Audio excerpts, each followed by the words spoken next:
Welcome to the Enter the Mind podcast. The most real talk, no nonsense podcast on the empowering of the mind. Why enter the mind? Because it's that room in your house that's been there all along that you've never gone into. Well, now it's time to enter with two mind coaches dedicated to self-help and the thriving of all human beings. I'm Kyra Carlin. And I'm Robert Nelson. Welcome to Enter the Mind. We have a great topic this week. Before we get to that, Kyra, how's it going? It's going absolutely amazing. My birthday is in 3 days. I'm going to get trashed. So I'm excited. How are you? What positivity. Great. 23. The 23rd, that is. Yeah. Does that make you an Aquarius? Oh, yeah. All right. How am I doing? I have a warm cup of green tea in my hand, so that in the morning time, that's quite nice to have. So I'm doing well. Mm-hmm. Love that. Thank you for asking. Yeah. So introduce this topic for us today and let's get at it. Okay, so I have been really interested in quantum physics lately, and I came across this bit of information the other day when I was studying, and it said that when there's something that states in quantum physics, I forget what it's called, but there's something in quantum physics that states that whatever you look at, you change the particles of it. And when you change the particles of something, that's us. Like, we are made of matter, and whatever our particles and our atoms, whatever the heck is in our body, whatever they form into is what we are going to attract. And I think that's really interesting, and I think that it'd be a fun topic and also a really beneficial topic to combine that idea of quantum physics along with natural laws, so that way we can just all be happier and live a more fulfilled life to our design.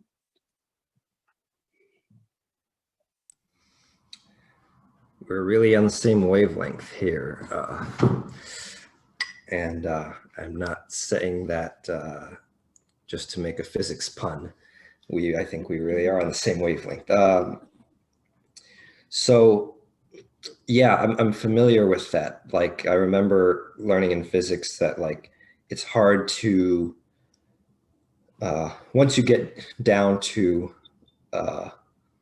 particles that are so small, like if you try to figure out what their velocity is or something, because they're so small, when you get close to figure out how fast they're going, you actually change their speed because you get so close to it and the particle's so small. So its behavior changes just because someone's observing it closely. So it sounds like you're connecting that to the human being, right? You were drawing a connection or a parallel to the human being. Did I understand that right?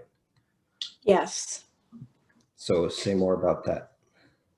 So, I mean, like, have you ever gotten around like a group of people or even just somebody, and, you feel less of like what you are, and, you just don't feel like good about yourself, and all of these weird thoughts are running through your mind, and, you're trying to like keep your energy up, you're trying to be you, but like this force against you is so fucking strong, and you're just like, no, like this is not me. Why are you making me feel like this? Why are you thinking about me like this? Why are you changing my particles?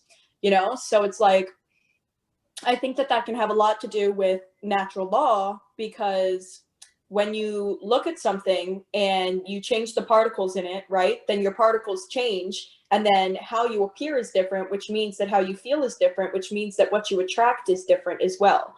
So, if somebody is, if you're not mentally strong in your brain, then you won't be able to know when somebody's changing your particles.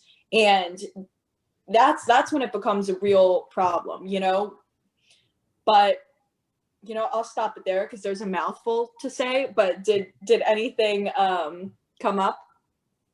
So I like where this is going, because I don't think I've really walked down this path in my mind. So this is very interesting, taking me on a journey, Kyra. So I guess now I'm thinking of humans as all like human beings are like the atoms of planet Earth, or the subatomic particles of planet Earth, because we're so small compared to the Earth. And so it raises the question of how is our motion affected by the things around us, like the energies around us.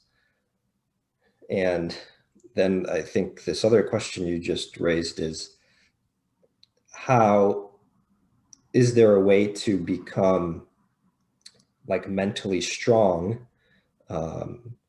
so that we are not thrown around as much by our environments, right? Yeah.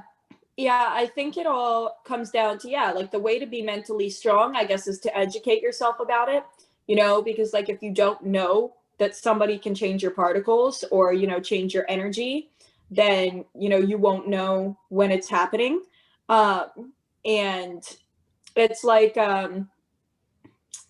you have to be self-aware, right? Because it's like, okay, when I meet new people, I can get along with them really well. Me and you, we met.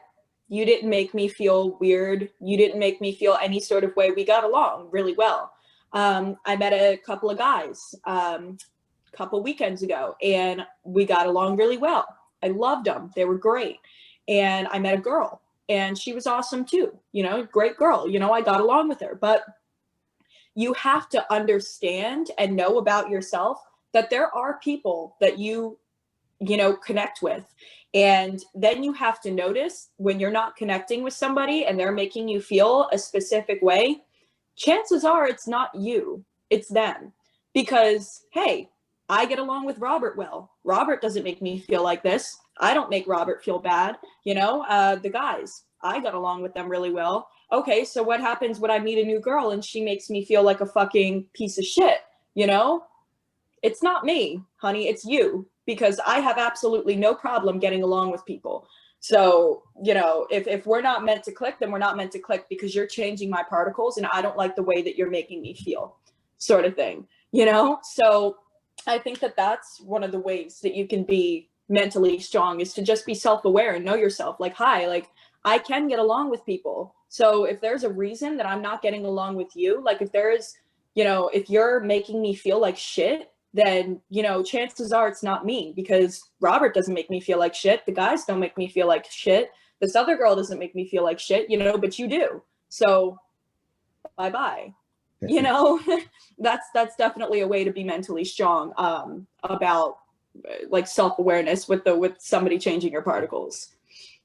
Yeah, totally. I wonder what she was doing that was so off-putting. Do you remember? You see, I think about that as well. And I like to, not be judgmental. Like I will go through every part in my mind and be like, is it me? Is it me? Is it me? Is it me? Is it me? Is it me? Is it me? And every answer is no. When every answer is no, it is not me. So it's like, I've come to conclude that when people make you feel a specific way, it's it's because of like a few reasons. And one of the main reasons is because they're like either in awe of you. They really like, they're just like in awe of you. Like you are an amazing human, and they want to, they're not used to somebody like you. So maybe that's why they could make you feel weird. And then once they get to know you, they're like, oh, she or he is actually really cool. And, this is actually great. Right. But then like there could be like another end to it where somebody could just look at you and just fucking hate you for everything that you are. Like this human, boy or girl, is beautiful. They have so much charm and so much energy, and their head is in such a great mind space, and I hate them for it, but I still want to be around them because they're a good person, but I want them to lose. So I'm going to try every single thing in my brain to make them feel less of what they are. And sometimes that may be subconscious on the other person's end. But like, if you ever feel like you can't be yourself around somebody, like you're not able to fully express yourself and be here now, it's because they're stopping you. And they're stopping you by trying to change your particles. And if you give into it long enough, they will change your particles and your mindset will shift, and you will then be in charge of your own particles. So you don't happen to watch The Real Housewives of New York City, do you? no. Do you? And yeah, I just watched season 1, and I'm talking with this friend of mine who is a big fan of this show, and there's this one character named Ramona. I don't know if we could even call her a character because it's reality. It's reality. Yeah. It's an actual real person. But this woman Ramona is just like so obnoxious and always rubs people the wrong way. She'll make a comment. She'll make a comment that's kind of like an insult, or like just causes drama. You know, like I can't remember anything specific, but to make something up, it would be like, you know, someone like Ramona would be like, she would say something like, "Oh, is this food good for you? I know you're trying to lose weight," or something. And so you know how it's like, it's kind of like socially, especially to someone who's like not trying to lose weight, or someone who's like self-conscious about their weight. So Ramona's like social skills are not like always attuned. And what all this makes me think of is the idea of social dynamics, meaning like how people interact, how their energies interact. And I like the term dynamics because it comes from a lot of branches of physics, like thermodynamics, right? And I'm sure there's probably something, there's probably something related to quantum stuff too, quantum dynamics, who knows? But in the same way that you study like how particles interact with each other, you can also study how people interact with each other. And what I've been saying a lot in my videos is that people are energy systems. And so when you have two energy systems that interact with each other, there's going to be an exchange of energy, and there's going to be these predictable patterns that happen according to laws of social dynamics. You know, that's what makes me think of. It's really interesting. Have you ever heard of the law of expectancy, or like the expectancy theory? I'm not sure. Tell me about it. So I read it in Thinking Fast and Thinking Slow. I think either that, or it was like some book by Dr. Joe Dispenza. But the expectancy theory is when you get to know yourself, and you get to know like other people, and you get to know the world, etc. And your brain starts to expect what will happen next. And when you start to expect what will happen next, you attract that energy to you. So it's almost like whatever you believe about somebody, something, you know, it's going to happen. So that's like the expectancy theory. And I think that that's how, I guess, like particles interact with like two people.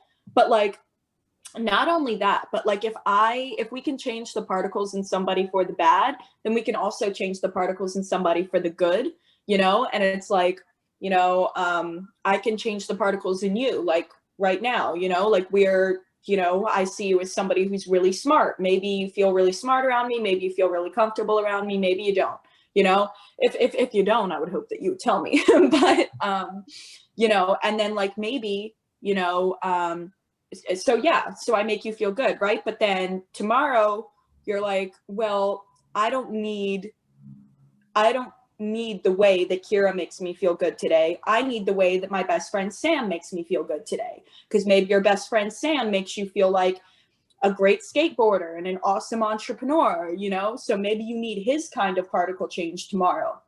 So with like social interaction, you know, and how we socially bond with people that are good for us, you know, I don't always need one specific type of energy that somebody is feeding to me. Sometimes I need other people's energy, you know? So when people raise our particles for the better in us, we have a shit ton of friends that we can go to when we need specific things. Yeah, we did an episode on identity creation a few weeks back, and it's really reminding me of that, because we talked about how if you want to become a new version of yourself, it's very helpful to assemble friends who view you as that person rather than your old friends who view you as your old self. And it's very powerful. I've seen it firsthand, how being around someone who expects you to be, back to expectancy theories, someone who expects you to behave in a certain way, it's like this invisible force that pushes you to behave in that way.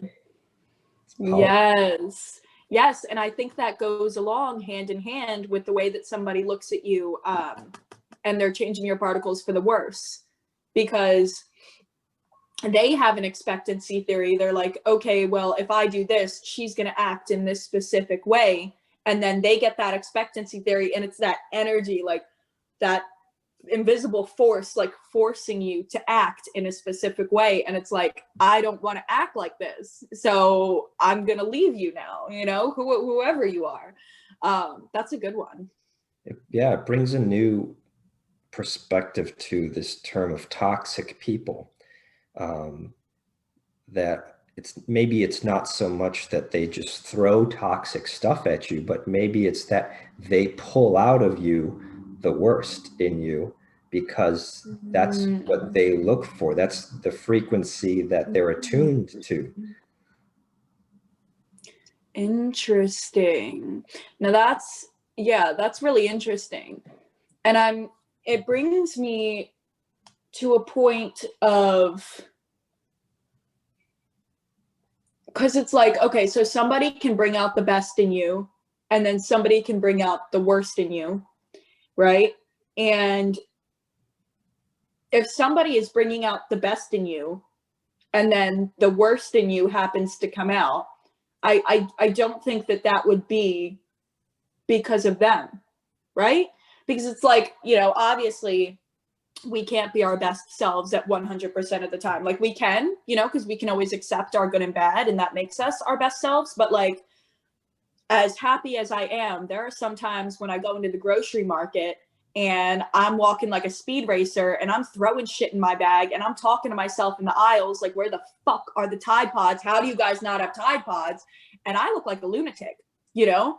You may not even guess that I'm a mind coach, but you know, that doesn't mean that I'm like that all the time, right? So it's like, if somebody is bringing the best out in you and you just so happen to have a little slip up, you know, I think that's completely different than somebody legit bringing out the worst in you. Because I feel like if somebody is bringing out the worst in you, then I don't think that there's ever a little window for the best of you to come out.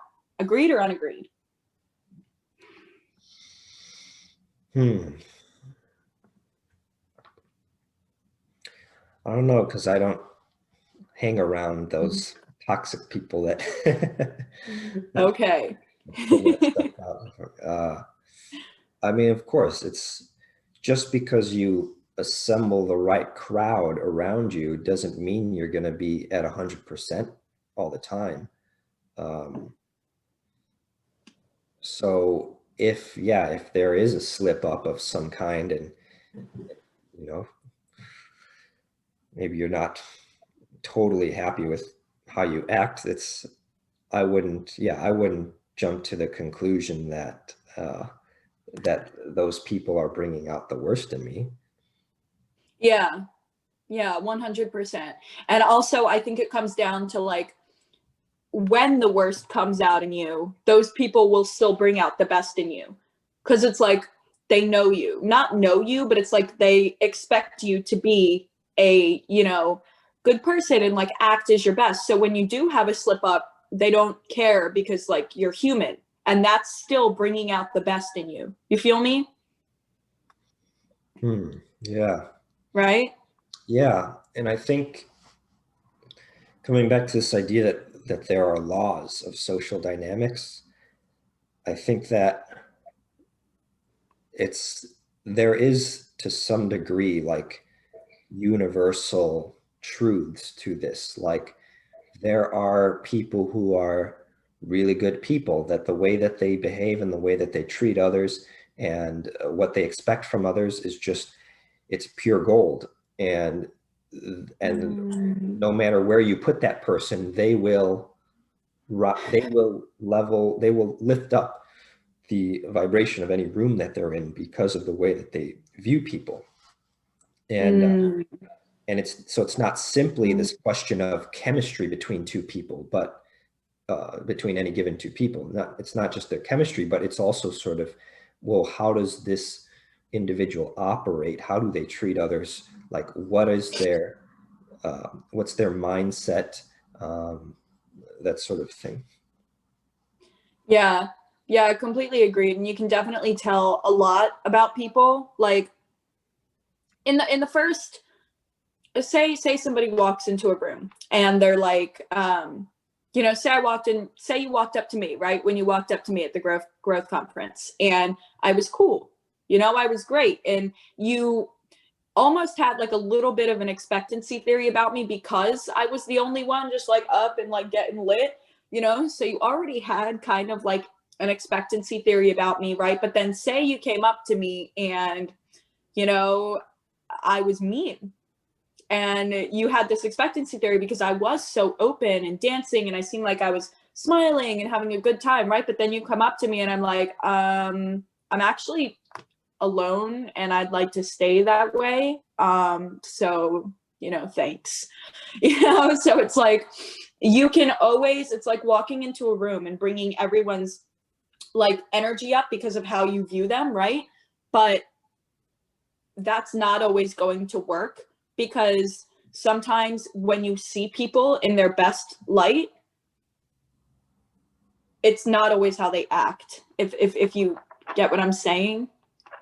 I think so. You're talking about like a hypothetical, like someone goes up to a stranger, is thinking very positively of the stranger, and the stranger appears to be in a good mood, but somehow just responds very negatively when that person comes up, right?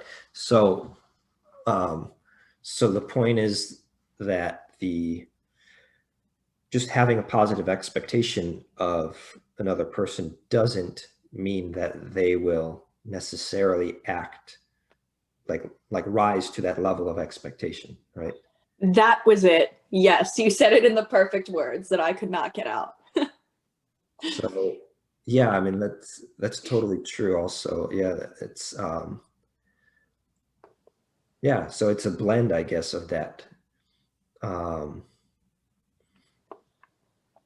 of both chemistry. There's like, I guess there's laws to the chemistry maybe of of the way that it works. The same way that I remember doing all these science experiments in high school chemistry class, where you take like these two metals or whatever, and you take a metal and then you pour some sort of chemical on it, and then you watch it fizzle, and then you're like, oh, it's the two molecules are interacting and blah, blah, blah, right?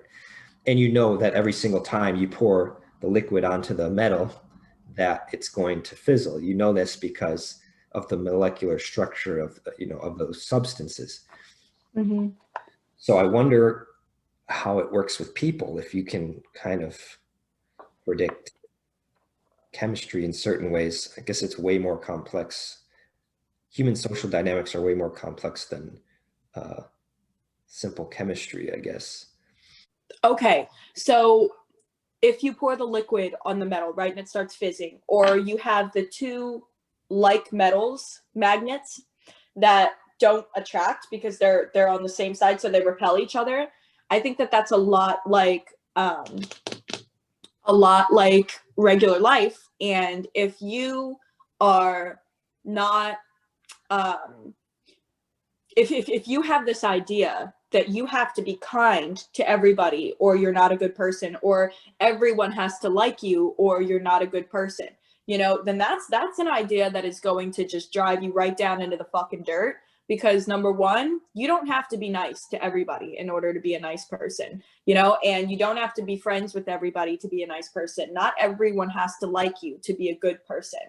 And when you come across somebody that you don't fucking like, it is 100% okay to walk away and decide never to talk to them again, you know, because you don't, if you're for everybody, you're not for anyone. And I learned that like last year or something, and it's really, really stuck to me, because it's like in your business, you know, it's like,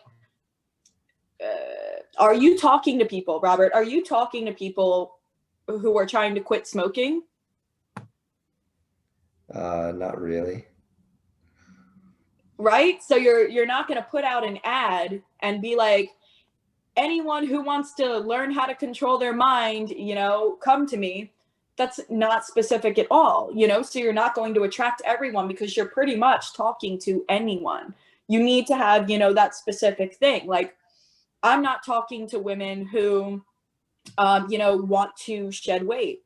I'm not that kind of coach. I'm also not talking to moms who are trying to deal with their babies. That's not my line of work. So I'm not going to be like, if you want to help your mind, call me up. You know, I have to be specific. You know, women who want to shed societal conditioning and want to show up as the woman that they envision, I need to be specific.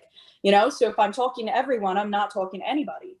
And I think that the same goes for the magnetism and the chemistry between people. You're not going to have chemistry with every person. And when you find those people that you don't have chemistry with, you need to accept it. And you need to look up to God and be like, thank you. Because that person was never meant for you. They were never meant to be in your life. They, you know, they're not meant to be in your life in the future at any time. And you need to accept that and just let them go and focus on the people that are meant to be in your life, you know? Yeah, totally. As you're saying that, the image in my mind was the periodic table of elements in Really? chemistry, because that's how you know which um, substances will have a reaction with each other, or because it's based on electron availability. Like if one substance has one extra electron and then one has 7 out of 8 electrons in one of the shells, then those two chemicals or substances get along well. Because one has an extra electron, the other is lacking one that has 7 spots filled out of 8. And then so they form a close bond. So I guess we're bringing a scientific perspective to social dynamics, and you have pigtails. I know, isn't it funny? I actually really like that you said that, because I think that it comes down to actual human chemistry. You know, it's like when you're friends with somebody, it's most likely because they have something that you need. And, you know, if you're friends with them forever, then they have something that you will always need, and you have something that they will always need. You know, so like it's the one missing electron and the one extra electron, you know, and that's why certain people have, you know, the bonds and the friendships that they have for years, because you will always have something that I need in my life, and I will always have something that you need in your life. So I think that that's really cool, because it just calms down.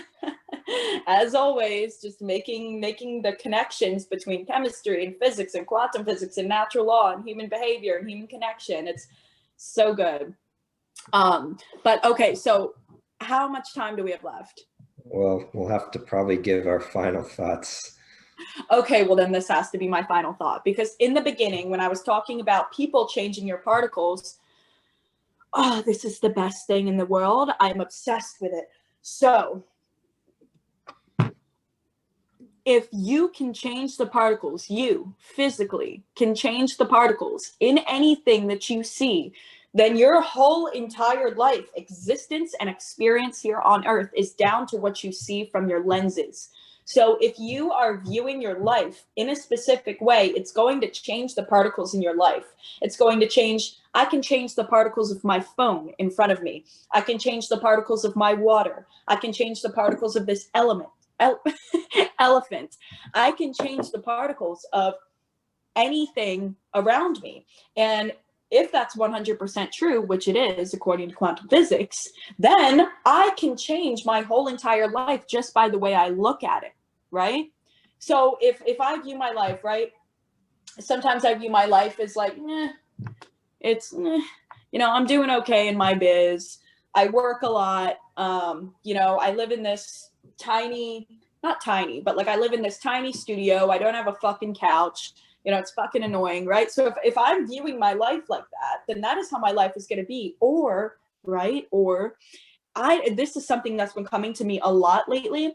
Back when our parents were alive and everything, like back when they were young, they didn't have the shit that we have today. They didn't have these fucking iPhones that we can FaceTime. I'm talking to somebody, I can see your face when you're in a hole at the opposite end of the country, So I can either view my phone as, oh, this is cool. Like I'm entitled to it. It's a new phone, or I could literally, like, we are in an electronic age and soon probably we're going to be having flying cars. So I can view this box that I'm looking into as this amazing, amazing gadget that, is really, really cool. Right. And I can view my house as this is my first house and I'm doing really good. And then you can view the world. There's a specific viewpoint that you can view the outside world in as open and free and loving and giving, and you can spot all the beauty, right? Or you can live in a world where it's closed and tightened, and whatever you view your world as is what you will change its particles to. So if you don't like your life, you have to start changing your perception on your life so you can change the particles so you can start living in the life that you want. Boom, final hammer. Yeah. Nicely set. Yeah. Thank you. So our perspective, I think that the big takeaway for me from this episode is that it's kind of common in the self-help industry to hear this message of, oh, just change your perspective, look at things through a different lens. But I think that what we brought to the surface today is this deeper truth and reality that your perception and your lens is not just something you look through to see the world, but your lens actually affects the world.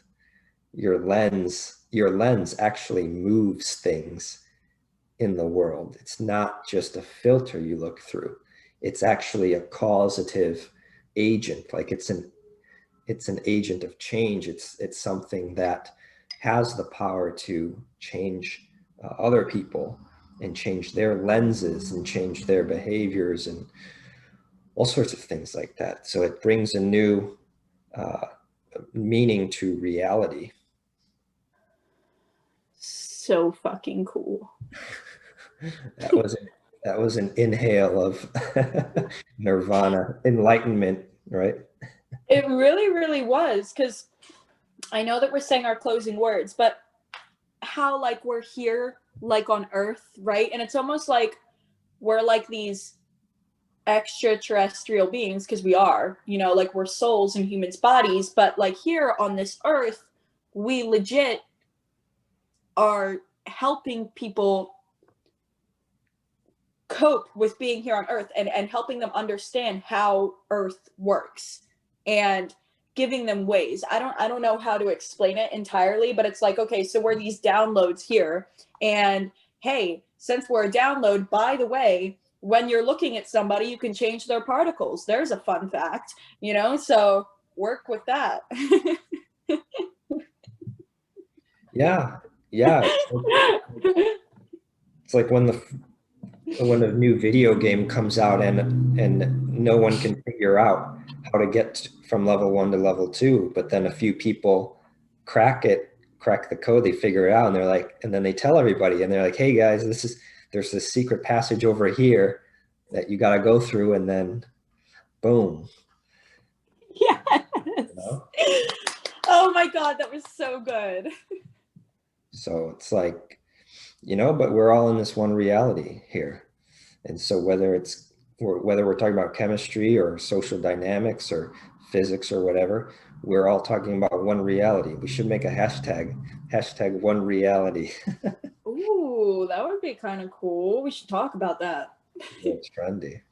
Yeah, good. Well, this is a good episode, and as always, so comment below what your thoughts are, and if you have ideas or questions for future topics, yeah, type those in the comments. Until next week, we will, we'll keep discovering these new dimensions of the video game, right, Kyra? Yep. Thank you so much for listening. As always, you are, you know, the best part of our podcast, and we appreciate you.